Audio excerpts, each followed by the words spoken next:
आज का ये जो वीडियो है वो कक्षा 10 प्रश्नावली है 5.1 अध्याय जो है आपके समांतर श्रेणी, उसका क्वेश्चन नंबर दूसरा है। क्या दे रखा है कि दी हुई एपी यानी समांतर श्रेणी के प्रथम 4 पद लिखिए। कितने लिखने हैं?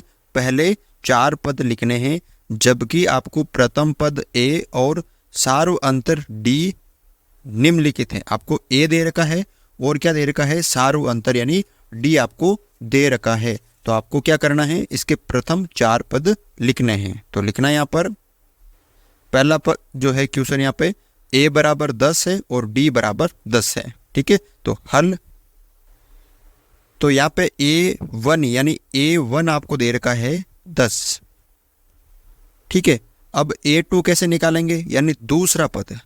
तो दूसरा पद हम निकालेंगे, पहले पद में सार्व अंतर जोड़ देंगे, यानी सार्व अंतर कितना है? 10। तो कितना हो गया यहाँ पे? 20 हो गया, यानी दूसरा पद कितना हो गया? 20 हो गया। इसी तरह A3 हम तीसरा पद निकालेंगे। तो तीसरा पद कैसे निकालेंगे कि A2 यानी इससे जस्ट अगला वाला पद और इसमें हम सार्व अंतर जोड़ देते हैं। तो यहाँ पर कितना आ गया? A2 कितना आया था? 20 प्लस 10 कितना आ गया यहाँ पे? 30। A4 यानी चौथा पद। तो A4 तो इससे जस्ट एक अगला वाला पद क्या है? A3, उसमें आपको सार्व अंतर जोड़ देना है। सार्व अंतर कितना है? 10 है ना, यानी ये D। तो ये सूत्र बन गया आपका। ठीक है, तो A3 क्या हो जाएगा? आपका 30 हो जाएगा और D कितना है? 10 है। तो 10 और 30 40। तो यहाँ पे पहले 4 पद आ गए। पहला पद है 10, दूसरा है 20, तीसरा 30, चौथा 40। तो लिखना है। तो एपी की कितने पद आ गए? 4 पद। ये आपको लिखना है। अगला देखो, दूसरा यहाँ पे लिखना है हल। A1 यानी पहला पद कितना दे रखा आपको? -2, और यहाँ पे सार्व अंतर कितना दे रखा आपको? 0। अब आपको दूसरा पद निकालना है, यानी A2 निकालना है। तो A2 कैसे निकालेंगे कि जो पहला पद है उसके अंदर हम D जोड़ लेंगे। तो पहला पद क्या है? -2 और इसके अंदर D यानी 0 जोड़ेंगे, तो यहाँ पे आ जाएगा -2, यानी A2 कितना आ गया? -2। अब इसी तरह A3, ठीक है, ये दूसरा पद आ गया, ये तीसरा पद है। तो A3 यानी A3 ज्ञात करने के लिए A2 में क्या जोड़ दो आप? D। तो A2 क्या आया था? -2 आया था, प्लस यहाँ पे D क्या आया? दे रखा आपको 0। तो यहाँ पे भी क्या आएगा आपका? -2, यानी तीसरा पद भी क्या है? -2। अगला देखो A4 यानी चौथा पद।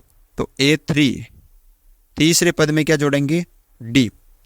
तो A3 वही -2 प्लस D क्या है? 0। तो चौथा पद क्या है यहाँ पे आपका? -2। तो यहाँ पे देखो पहला पद भी -2 है, दूसरा भी -2 है, तीसरा भी है। तो यहाँ पे लिखना आपको क्या लिखना है? अतः एपी के प्रथम 4 पद -2 -2 -2। ठीक है ना, सरल कर सकते हो इसको बिल्कुल इजी तरह से। अगला देखो तीसरा, आपको क्या दे रखा है? तो लिखना है यहाँ पे हल।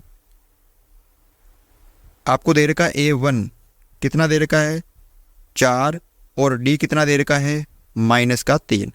अब आपको क्या करना है? दूसरा पद निकालना है, यानी A2 निकालना है। तो A2 का क्या सूत्र हो जाएगा कि इससे जस्ट अगले वाले पद यानी A1 में आप क्या जोड़ दो? D जोड़ दो। याद रखना, जो भी आपको पद निकालना है उसके अगले वाले पहले वाले पद में D जोड़ दो। ठीक है, तो A1 कितना है? 4 प्लस D का मान क्या है? -3। तो 4 प्लस -3, 4 में से 3 गया तो क्या बचा यहाँ पे? 1, यानी A2 कितना आ गया? 1 आ गया। अब इसी तरह A3, अब A3 निकालना है। तो A3 का सूत्र क्या हो जाएगा? इससे जस्ट एक अगले वाले पद में D जोड़ दो, यानी A2 में D जोड़ दो। तो A2 क्या आया आपका? 1 आया, प्लस D क्या है? वही -3 है, तो यहाँ पे -3। 1 प्लस माइनस माइनस और ये 3, अब एक में से 3 जाएंगे तो माइनस के क्या बचेंगे, यहाँ पे 2 बचेंगे। तो यहाँ पे A3 क्या आ गया, माइनस का 2 आ गया। इसी तरह A4, तो A4 क्या हो जाएगा, A3 में क्या जोड़ देंगे, D। तो A3 क्या आया, माइनस का 2, फिर प्लस D क्या है, D माइनस का 3 है, तो ये माइनस का 3, -2 प्लस माइनस -3, 3 और 2 हो गए माइनस के 5।